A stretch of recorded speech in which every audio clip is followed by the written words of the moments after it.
Hello everyone, Monish here, and I will explain the flame detection module of our project. The flame detection module was implemented using the OpenCV library of Python, and we went ahead with a simple color-based thresholding approach. Any light source, such as a candle, is characterized by a region of bright pixels around it. Our idea was to extract this bright region and black out the rest.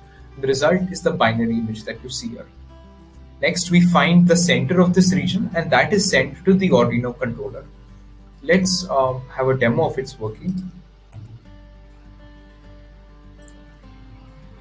As I move the candle around the screen, the location of the fire is printed on the terminal window, as you see. And when no flame is there, that is also printed on the terminal window.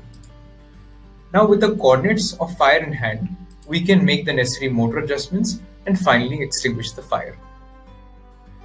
Hello, I am Ratan Rajoja and this is the Arduino code to control the servo motors and the water pump. We used PySerial library to set up a communication between the Python executable and the Arduino Uno board. The calculated angles and the status of the flame are merged into a string with suitable separators like X, Y and Z. These separators are used to extract the angles in the Arduino code by using string operators. The extracted angles are assigned to respective variables. Then these variables are written to the servos in submission to their mean positions. Then the code checks if the status of the flame, which is the counter here, is on, or the pump will start for 4 seconds, then it will turn off. This process will repeat again. Hello everyone, this is Pranay Pandey.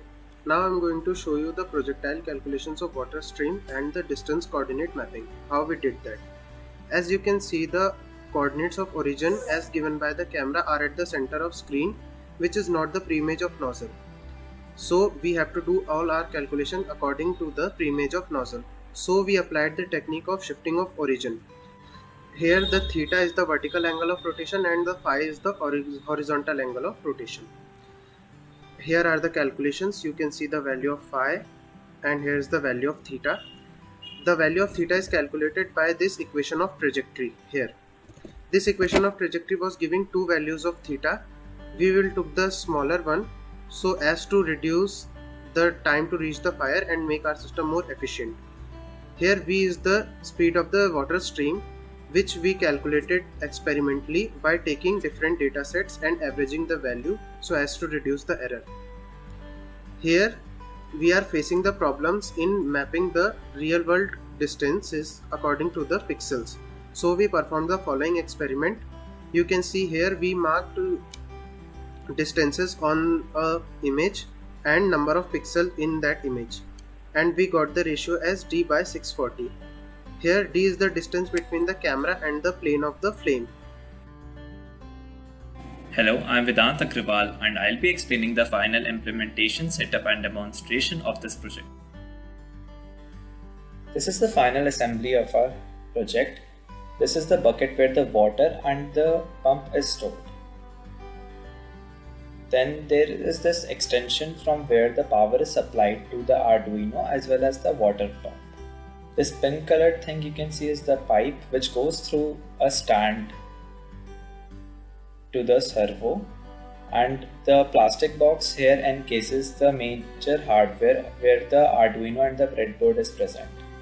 This blue thing is the relay which controls the water pump whenever we have to flow the water from the nozzle. So this is the ladder where we'll place the fire, or this is the plain screen.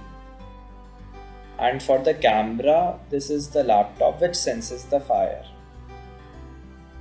So this is how the fire, when appears on the screen or the ladder, then it is sensed by the camera, which transmits the signal to the Arduino. Now I will show you a final demonstration of our project. So as soon as the fire appears on the screen, it is detected by our camera and the corresponding signal is transferred to the Arduino, but the power is still not supplied to the Arduino because I'm still lighting the fire. So when I'm done, I'll turn the switch on from the extension and the fire is lit. So now I'm turning on the switch. So the Arduino extinguishes the fire, as you can see. Now we'll take another example. So will light another pair of cameras placed in a different coordinate with respect to the camera. So if you look, there is no flame detected now, but as soon as I light it, yes, see the flame is detected. And now the servo will be oriented in the bottom left and the water will be shooted at the cameras. So now it will shoot the water for an interval of 4 seconds and check. If it's still on, then it will shoot again and see the fire is extinguished. Hey, the video ends here. But the implementation of this project is the future itself. Imagine 15 years in the future when we would be accustomed to autonomous vehicles. If we integrate this image processing based extinguishing mechanism with AI driving algorithms being developed at Google or Tesla, this will make fire services independent of human inputs, thus minimizing delays or unavailability of services. Thanks for watching and stay scientific.